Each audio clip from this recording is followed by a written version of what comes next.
कोल्हापूर जिल्ह्यातील काही महत्त्वाच्या बातम्या आता आपण थोडक्यात पाहणार आहोत। त्यासाठी आता पाहूया संक्षिप्त बातम्या अर्थात फास्ट न्यूज।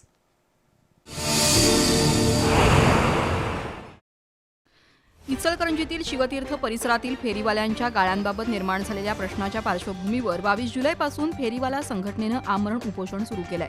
महापौर उदय धातुंडे यांनी याबाबत चर्चा करून फेरीवाल्यांसाठी पर्यायी जागेची व्यवस्था करण्याबाबत सकारात्मक भूमिका घेतली। त्यानंतर फेरीवाला संघटनेच्या पदाधिकाऱ्यांनी आमरण उपोषण मागे घेतलं। महापौर उदय धातुंडे, सभागृह नेते विठ्ठल चोपडे, परिवहन सभापती अरुणा बचाटे, सभापती रुबेन आवळे यांनी उपोषणकर्त्यांना सरबत पाजून उपोषण सोडवलं। यावेळी नगरसेवक सतीश मुळीक, शहाजी भोसले, भाऊसो आवळे, शशिकांत मोहिते, प्रमोद बचाटे उपस्थित होते।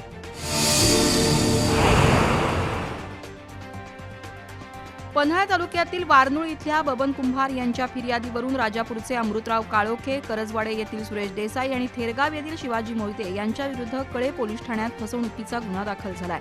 सातारा इथं आरोग्य सेवक पदासाठी भरती करतो असं सांगून 15 लाख रुपये घेतलेत, तर रेल्वेतील नोकरीसाठी 20 लाख रुपये घेतले। एकूण 48,25,000 रुपयांची फसवणूक केल्याची ही फिर्याद आहे।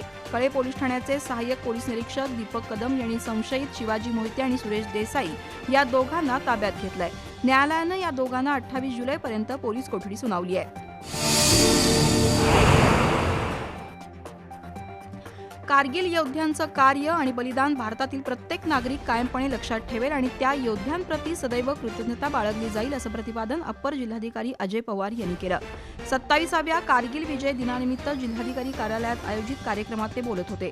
यावेळी शहीद जवानांना श्रद्धांजली अर्पण करण्यात आली। यावेळी उपजिल्हाधिकारी शक्ती कदम, निवृत्त लेफ्टनंट कर्नल विजय सुळकुडे, जिल्हा सैनिक मंडळाचे भीमसेन चौदार, प्रभारी जिल्हा सैनिक अधिकारी सुभाष डोंगरे, अहेद श्याम हावेरी, वीरपत्नी सविता बिरंजे आणि सुनीता देसाई यांच्यासह वीरपत्नी, वीरमाता, वीरपिता आणि मान्यवर उपस्थित होते।